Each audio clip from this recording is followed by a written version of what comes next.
I found the bunker of a prepper family who went missing 3 years ago. Dr. Daniel Vance was a smart man, too smart for his own good, maybe 40 years old, a lecturer in fluid dynamics with a mind made of shapes and numbers. No one knows why, but one day, on a whim, he crunched the numbers on the apocalypse and came to a troubling conclusion. He didn't share exactly what it was he'd deduced, but given that he immediately quit his job and liquidated his many assets, it's fair to say it wasn't positive. Swept up in the wake of this tremendous upheaval was his wife, a 24-year-old PhD student who had grown infatuated with Daniel some time before. She loved the strange bear of a man who could just as easily build a log cabin as he could explain the idiosyncrasies of an asteroid's orbit. Speaking to Daniel always left you with the profound impression he was right, so when he told her what he wanted to do, she agreed. 15 years and 5 children later, the Vances were living in the distant woods just beyond my hometown. They were enigmatic, richer than the Pope, and extremely serious about their prepper lifestyle, but they were also funny, easygoing, and incredibly compelling to speak to. Larger-than-life survivalists who swept into town with bizarre requests that thrilled local businesses. Vast quantities of cement, iron, lead, and steel were all shipped through the remote mountains so that the Vances could build their shelter. The advanced methods they used to keep it secret were legendary. Daniel had once spent 6 months earning the license necessary to drive HGVs up to his compound so that no one else would lay eyes on it. And on one occasion when a company had refused his request for GPS tracker-free vehicles, he bought them out wholesale so that they had no choice. So when they stopped appearing in town during the pandemic, when requests for food and goods stopped and all contact was dropped, most attributed it to lockdown. They had a bunker and had spent their entire lives training to be self-sufficient in the face of civilization's collapse. Even Alexander, the youngest at just 3, was already collecting firewood as a chore and learning what local plants were edible. Most of us just assumed that if anyone could ride out COVID without breaking a sweat, it would be the Vances. The reality turned out to be something else. When the worst came to light, we discovered that Daniel had used the pandemic as an excuse for a dry run. The family intended to spend 6 months in lockdown and essentially beta test their fallout bunker. 3 months in and the sheriff received a distress call on the radio. Coordinates were provided by the hushed voice of a sobbing child that most assume was Alexander, even though that's never been proven. The police arrived and found the bunker still sealed. It took hours for emergency responders to cut into the door. All the while efforts were made to contact the family within, but to no avail. Once inside, police were left dumbfounded. There was no one to be rescued. No bodies. No survivors. There was evidence the door's locking mechanism had failed and trapped the Vances inside with no way out. But if so, where had they gone? Beds and cots lay everywhere with moldering yellow sheets, buckets close to hand with stains all around them. Some doors were barred, others smashed to pieces. There was even evidence of makeshift quarantines and, in places, what looked like violence. The police, usually a fantastic source of gossip, were not forthcoming until the town demanded answers, and the sheriff was forced to offer only the barest of outlines. An outbreak of a waterborne illness had struck the Vances down not long after they were locked inside and unable to seek help. Rumors of contagion were overstated, fueled by the unrelated rise of COVID. Whatever contaminant had killed the Vances, it was non-organic in nature. No need to panic. The Vances' loved ones had been notified. The bunker was going to be demolished, and we could all put this terrible tragedy behind us. Of course we still had questions, 1,000 of them. Why hadn't the family called for help? They had radios, computers, smartphones too. They were survivalists, not Amish. And where were they? What had happened to their bodies? Why hadn't they simply left? We shouted these and more at the town meeting, but the police simply refused to comment. For most of us the excitement lasted another week or two, until we realized we weren't getting answers anytime soon. Besides, the pandemic was in full swing, and most of us had other things to worry about. The tragic story eventually faded until it was just one of those awful things in the town's history that we didn't talk about. I was as guilty as anyone else of just forgetting about it. I certainly never expected to find the bunker out there in the woods, faded police tape still on the open door that hung wide open with scorch marks around the lock. It stood out in the woods like someone had cut a hole right in the fabric of reality. The darkness so deep and black it almost ached to look at. The sight of it made my heart drop into my stomach. It radiated pain. Does that make sense? I think some part of my lizard brain picked out details that wouldn't become apparent to me until I got closer, like the bloody finger streaks that stained the handle from where someone had scrabbled furiously at the lock without success, and the tiny viewing window had been smashed with a hammer that still lay nearby. I needed only to glimpse it to imagine the family taking turns to stand there and scream into the woods desperate for rescue. Under any other circumstances, I would have run, but I'd gone there looking for my dog, and my light revealed a few wet paw prints, making their way down the dusty concrete tunnel. Half Burns and half collie, Ripley is the sort of dog who trembles in my arms when a storm buffets the windows and needs his paws held.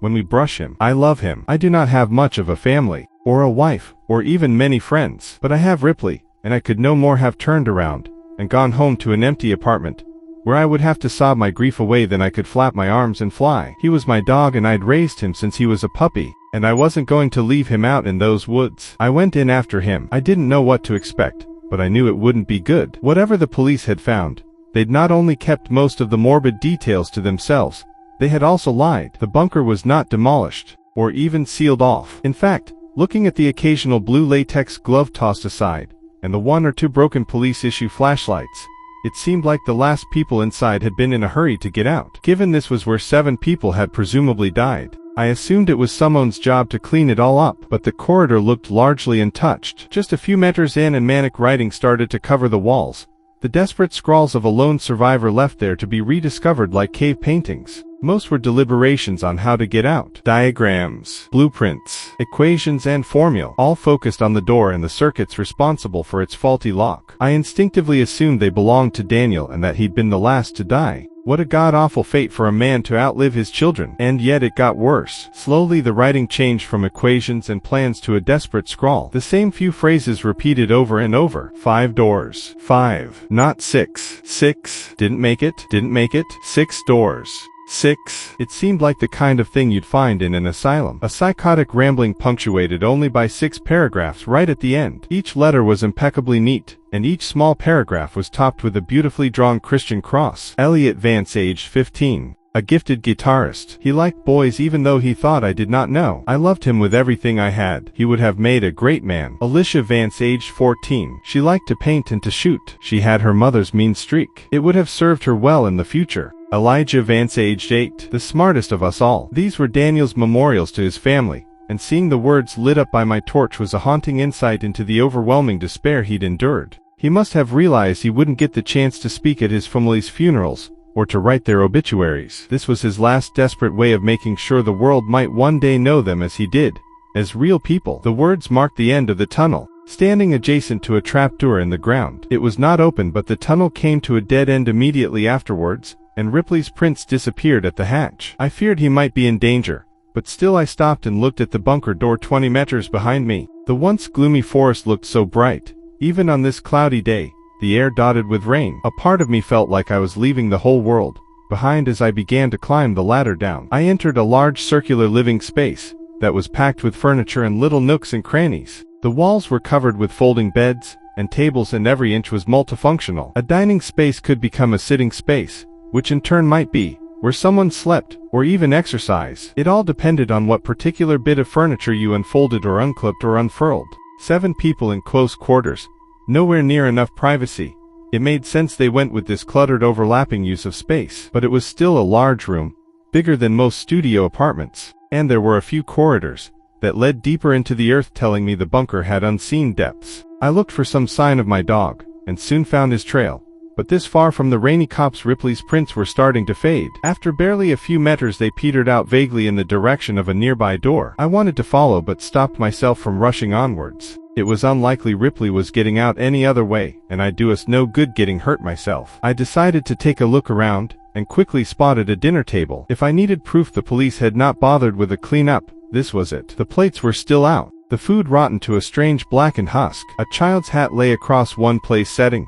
The once creamy fleece turned a sickly green and yellow. The chairs had their backs reinforced with wooden beams fitted with long grooves, so that something the width of a nail could slide into them. And on each of the cushions were foul smelling stains that looked oddly like an S print. I touched one with gloved hands and the material crackled audibly. Whatever it was, similar stains were on the cutlery and plates, and there were even handprints of it placed firmly on the tablecloth. At first I thought it was blood, but that wasn't quite right. It was too contained to be from leaking blood. On the back of one of the chairs a stain tapered exactly where a woman's waist would be, like a near-perfect silhouette. I shivered as I remembered that Miranda Vance had always been a slim woman and wondered how she had left her imprint on the gray fabric. Using my torch, I saw that these stains repeated in the oddest of places. Yes, there were some on beds and blankets and even patches of plain floor exactly like you might expect in a room full of sick people. But why did one stain on the floor bear such a strong resemblance to a child huddled in the fetal position? And why was the same stuff all over the TV remote? And on books on shelves, and board games too. Everything from sofa cushions to DVD boxes to piles of dirty laundry were covered in the same dried brownish material that gave off a foul coppery miasma. I found the jigsaw particularly baffling. Someone had set up another table with 4 chairs, all modified with the same back support as those by the dinner table, and a jigsaw had been laid out with 4 separate piles, but only one was depleted. The rest looked largely untouched, almost like someone had portioned out pieces for 3 other people, who had absolutely no interest in going along with it. Maybe Daniel had tried to keep up morale while the family were sick. God help me. If that were true, I couldn't help but imagine the poor man sat there with his loved ones close to death, desperately trying to encourage them to click their own pieces into place while they faded in and out of consciousness. Something about that room emanated madness, and the longer I stayed down there flicking the bright disc of light of my torch from one detail to another, the more I wanted to leave. One door had wooden beams nailed across it. One sofa had been partially disassembled. Multiple beds had been burned, and all the light bulbs had been removed and put in a box on the kitchen countertop. Looking up at the ceiling, I finally had some insight into why the police were so confident the Vances had not survived despite never finding their bodies. Someone had jammed a human finger into one of the empty sockets, almost like they'd expected it to glow with the flick of a switch. What was it about this place that had caused the police to leave and never return? Not to even take that finger and test it for signs of illness, or even just to confirm who it belonged to. I decided it was time to hurry up and find my dog. People had died in that place, and while I'm not superstitious, I can't be the only skeptic who has done the calculations in his head and realized it cost nothing to be respectful of ghosts. That bunker was cramped, terrifying, and the air stank so bad I started to worry I'd get sick myself. It served no one any good to linger, but I'd be damned if I'd just walk away and leave Ripley to rot down there. It's not like he could climb a ladder and get out on his own, even if I wasn't entirely sure how he'd gotten down there in the first place. Summoning what little bravery I had left, I called out and broke the silence. Something which felt like a terrible taboo in that god-awful place, like screaming in a graveyard. Ripley. I waited and hoped to hell I'd hear the pitter-patter of his paws, but for the longest of moments there was only the kind of silence that makes you wonder if someone or something in the darkness is holding its breath, trying to look like just another patch of nothing, biding its time until you finally turn around and show it your back. The TV came on with a blurt of white noise that was so loud and so sudden I cried, threw my arms up, and nearly fell backwards onto a rolled-out sleeping bag that looked like it had spent a week in the sewer. By the time I realized what had caused the noise, I could already hear a tinny rendition of Daniel Vance's voice. I realized the issue here. I need to emphasize just how little I understand anything that's. I frowned at the screen as I approached. It showed a greenish infrared view of the bunker with Daniel up front and the dinner table behind him. It was grainy and hard to see, but I could clearly tell that his family were sitting in those chairs. Miranda was first to fall ill. Looking back, it makes perfect sense. Miranda often went into storage to fetch food for cooking, and we found it behind one of the refrigerators. So that's Ashit. One of the figures in the background slumped onto the table with a loud clank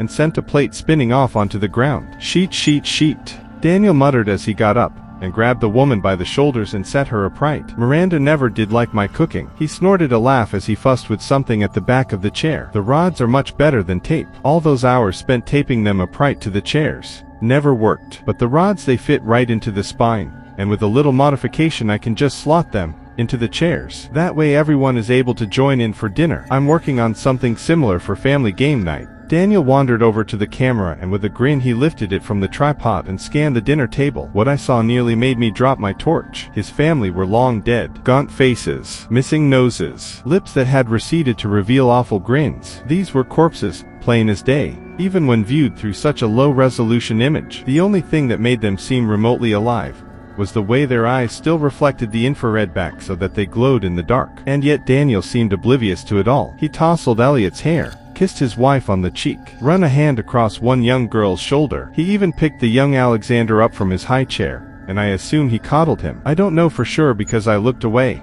unwilling to see the poor boy up close. Eyes averted from the screen, I couldn't help but pan my torch across to that same dinner table and shiver as I finally realized what all those stains were. Not quite blood, but close. Liquefying flesh. Left alone for months, Daniel had not put his family's bodies to rest. Instead, he had moved them around from place to place and puppeted them, living life as if nothing had really changed. Looking at where those stains had settled, I saw a clear pattern emerge. He had put them to bed. He had set them dinner. He had propped them up to watch TV, or gave them their favorite books. They even sat there as lifeless husks, while Daniel waited for them complete a fucking jigsaw. The idea horrified me to my core. Back to work. It's obviously not part of the original designs. No room on the other side, not on the blueprints. Elliot didn't believe me, and why would he? I made every inch of this place, but I did not install that door in storage on the bottom level. I checked the cameras and some of the photos I took during the build, and the wall is just blank. But the door is there now, and it must lead somewhere. I don't know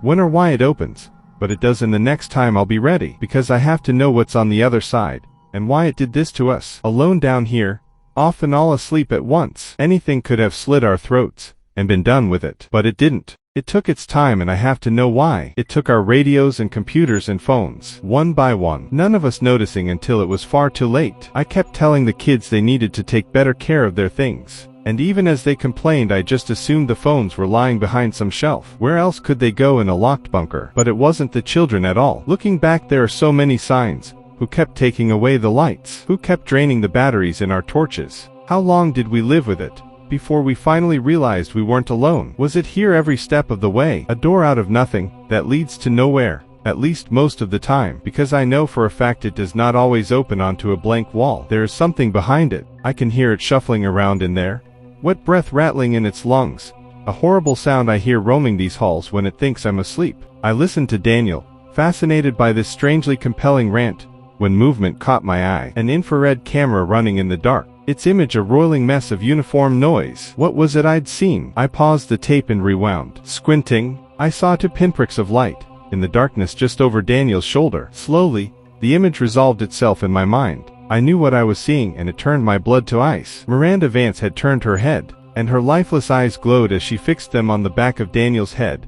Not even any point leaving at this stage. I'm no doctor, but that door is giving off enough radiation to kill a family of 7. If none of us had touched it, being in the same room is risky, but not lethal. But given how sick we've become, it's pretty obvious our curiosity got the better of us, one by one, and we all got to close. Or maybe not. Maybe that thing on the other side came through and did this. I don't even wait. What was that? Daniel turned and the camera stopped recording. The image it froze on was of a lone man, bright as a star in the camera's lens, facing off against unknowable darkness broken only by 6 pairs of white, glowing eyes. I became painfully aware of my position relative to the table, and I had the painful premonition that if I turned, those chairs would not be empty. I would see the Vances, all of them, Daniel as well, waiting for me. Heads turned, bodies left to rot for years in the dark. Behind me something shifted. It breathed, loud, quick. I knew what it was. I knew. Came at me so fast that when I felt something hot and wet touch my hand, I screamed, only for the presence to suddenly recoil. But then, without hesitation, it leapt at me and bore me to the ground. I wept as Ripley licked my face. He was shivering and, worst of all, silent, which was not normal. He was not a quiet dog, not when greeting me and not when excited like he was now. But whatever he'd seen down here, he clung to me and dug his paws into my shoulders like he wanted to be cradled over the shoulder, something he has been too big to do for years. "Oh, you fucking idiot," I cooed in a soft whisper, and even in the dark I could feel his tail wagging. Joking aside, I felt nothing but relief at finding him. "Let's get the hell out of here." I picked him up, straining a little under the weight but refusing to give in to tired muscles, and made for the ladder. It wasn't easy climbing the 3 or 4 rungs to the hatch, but I managed it and gave the hatch a shove. First one hand, then 2, again and again, with everything I had.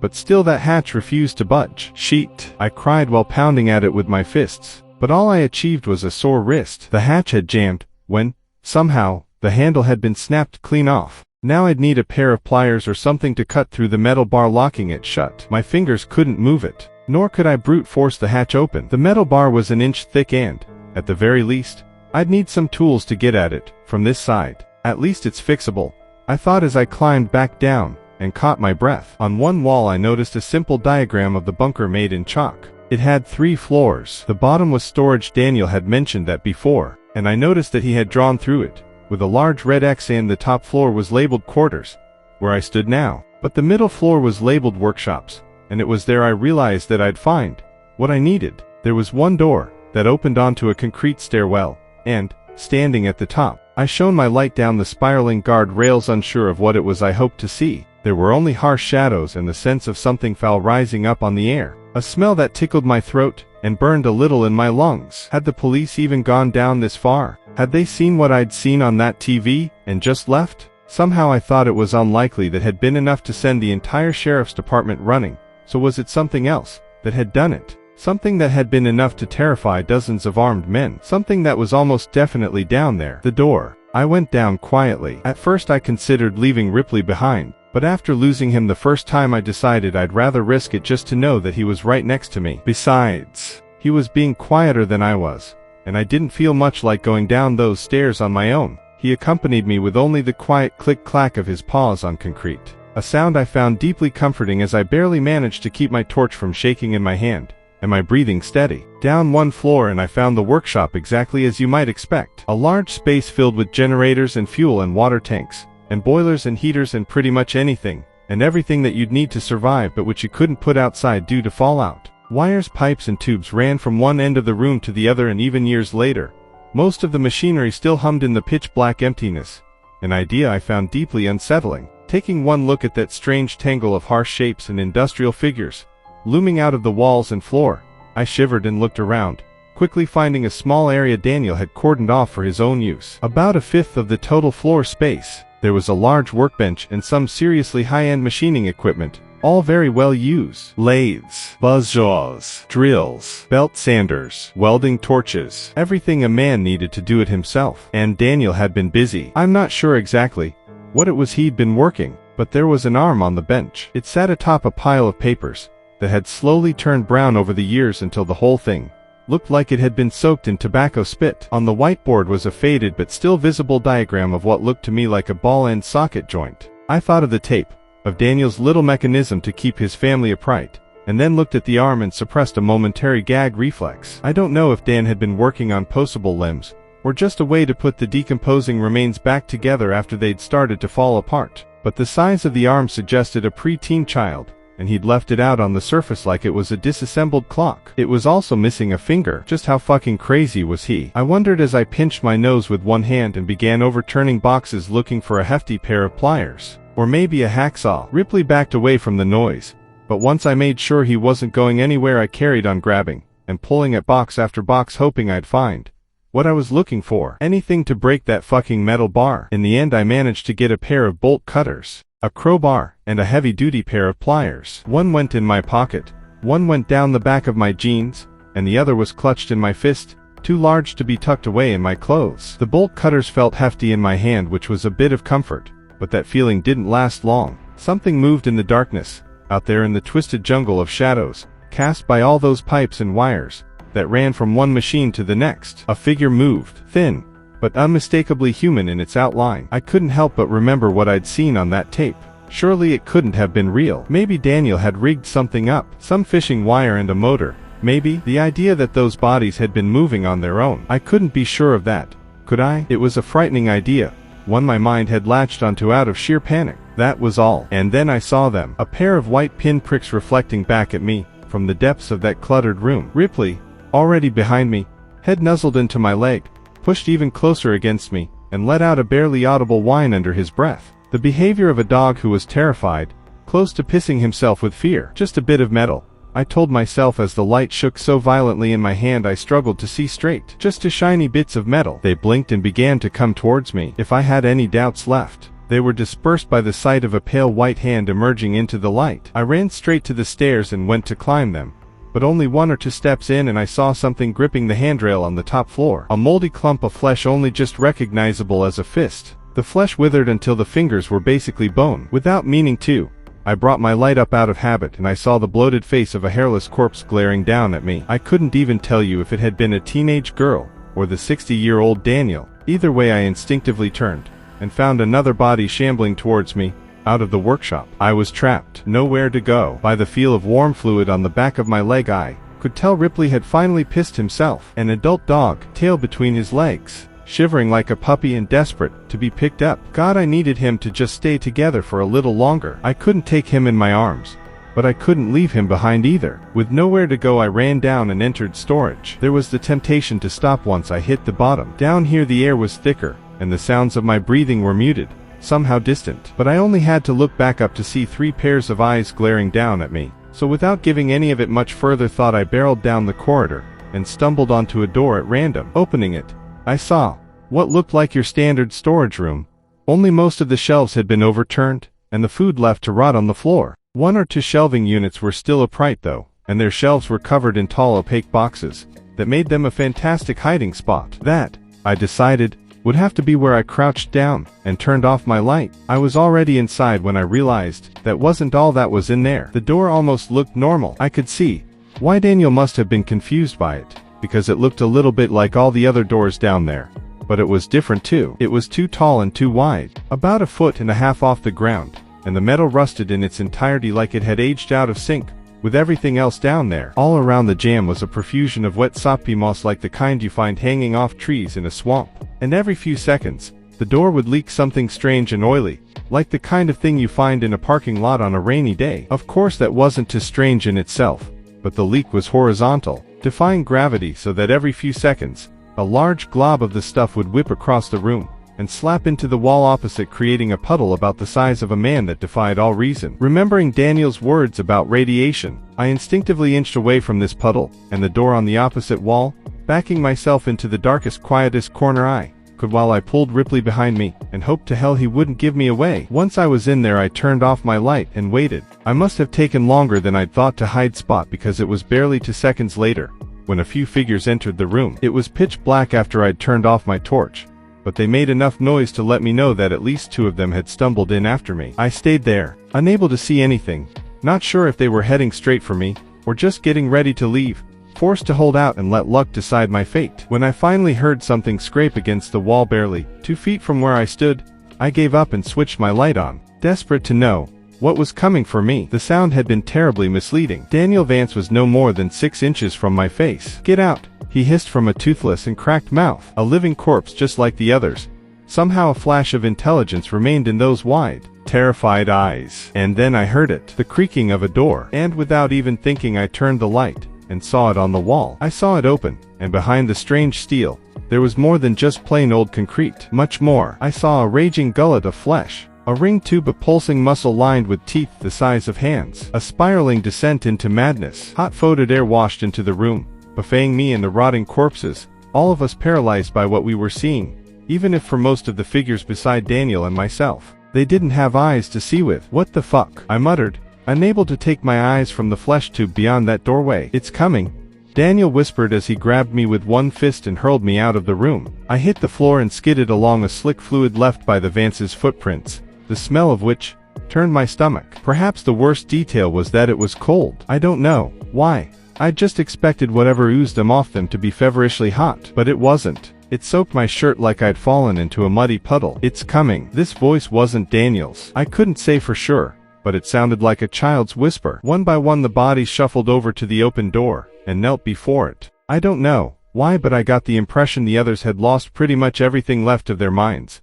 But Daniel remained aware. He looked back at me once more, and spoke before he pressed his head to the floor in supplication with the others. "The only thing we did wrong was being here for it to torture. It didn't need a reason, just an opportunity. Leave. It won't let us go. It won't even let us die. And if it catches you, it won't let you go either." His forehead kissed the dirt, and then something reached through the door and gripped his head in its palm the way you or I might pick up an apple. In full panic, I ran over and grabbed my dog and the bolt cutters, and I ran like my legs were pistons, machines, whose signals of exhaustion and fatigue could not slow me down or cause me to fall. I had to move. I had to leave. The hand that had grabbed Daniel, the sight of it flushed my mind clean like some kind of enema. It hurt to see the image replay in my mind, but there was nothing else in my head echoing around except the sight of fingers, with one too many knuckles, and nails as large as a smartphone. I reached the top floor and nearly collapsed from breathlessness, but I wouldn't let myself stay down for long. I crawled over to the ladder and climbed up,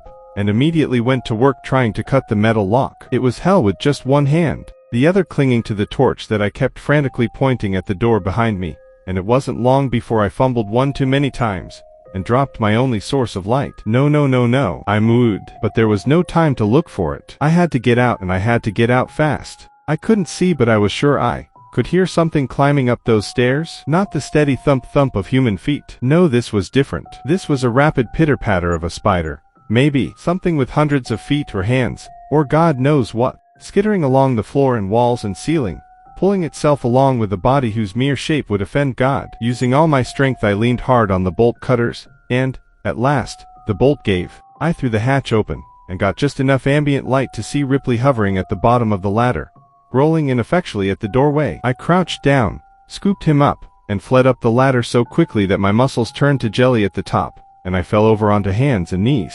But still, I was out. The long corridor covered in writing was ahead of me, and at the very end, a doorway capped now by the tired blue light of a full moon. Ripley needed no encouragement. He whipped down the corridor with canine speed, and I followed at a broken and stumbling crawl, eventually shouldering past the open door, and collapsing onto the forest floor. For a few seconds I drifted in and out of consciousness, but when I looked up and saw the canopy overhead, moving the branches backlit by a full moon, I snapped awake, and glared down at something gripping my ankle. The hand had reached out of the dark and seized me, and was slowly dragging me back into the earth below. Whatever it was, most of its body lurked out of sight, in the shadows behind the doorway, but the hand that crushed my leg was the size of my torso, with an arm that looked like it belonged to a mole rat. I struck it with my own fist. I dug my nails in. I cried and kicked, and screamed, but nothing could stop it. From behind the door, something like a face grinned and leered at me with joy. It was taking its time, sure enough, pulling me in so slowly that it gave my mind all the time in the world to appreciate the nightmare that awaited me. I think if, in that moment, you'd given me a gun, I would have shot myself, because God help me, I couldn't escape the look in Daniel's eyes. How he'd knelt to worship this thing like a man who knew that hope or pride or joy or anything with even a hint of goodness to it was so far out of reach for him, it might as well be a dream. How long was this thing going to keep them down there? How long did it intend to keep me? I wept like a child, feeling like my mind was slowly cracking as I tried everything to stop that fucking pulling me into the shadows. I kicked at the earth. I dug into it using my hands, looking for a root, or a pipe, or anything to hold on to. Nothing I did would slow it down. I was no more than a foot from the doorway when Ripley reappeared. A dog afraid of hoovers and plastic bags and doors that move on their own. A dog who once got stared down by a particularly feisty rabbit, who stopped mid-chase and turned around, baffling the predator on its tail. A dog you couldn't even watch scary movies around. And he lunged at that arm like he was a wolf, like he'd always been one. And while he didn't quite break the skin, the pressure was enough to make the thing's grip weaken, and I slid my leg out. Unable to stand, I knelt and grabbed the dog and pulled as hard as I could, and now that fucking thing bled at last as the pressure of the jaws and the sliding teeth ripped into its flesh. Together, at last, Ripley and I were let go and sent rolling backwards head over hells. I wasted no time waiting or looking, or processing. I heaved the dog to my chest, and crawled until I passed out, making it maybe half a kilometer away. Only when I could no longer see the door did I let myself fall to the ground face first and gave up consciousness. The doctor said I had pneumonia, which I suppose made some kind of sense. I might have even believed them were it not for the sheriff's visit, asking strange questions of me as I lay in bed about what I may or may not have seen. I dismissed them to the best of my ability. I wasn't interested in chasing that particular nightmare down, figuring out if it had been real or not. At least not while I lay there half drowning in my own infection. To be fair, I had at least some sympathy for why the police had done so little to seal that place off. I have, on occasion, thought about going and doing the job myself, but to this day I still have nightmares about being pulled into the dark beyond that door. Not just the bunker door, the one I narrowly avoided at the end, but the one below. What I saw was a kind of madness, I'm sure of it, and I often think of Daniel's words. It didn't need a reason, just an opportunity. Somehow, the Vances were that opportunity. Maybe they built their bunker on a ley line, or a weak spot between dimensions, or the site of former satanic rituals. I'm not sure it even matters. They went into the dark thinking it'd be a safe place to wait out the world's troubles, but something had been down there waiting for them, waiting for a chance to get at a family of 7 people, to lock them in, and deprive them of escape and slowly take from them everything it could. I've moved since then. Couldn't help it. It wasn't just the memories, you see. It was the shortwave radio I kept in my basement. Something my father passed on to me when I was just a boy. God, I'd forgotten about it. At least until I woke up one day to the sound of it blaring white noise down in the dark. And buried in that sound was the faint whispering of a man, his voice barely recognizable, but unmistakably his. Let them go, let them go, let them go, let them go, let them go, let them go.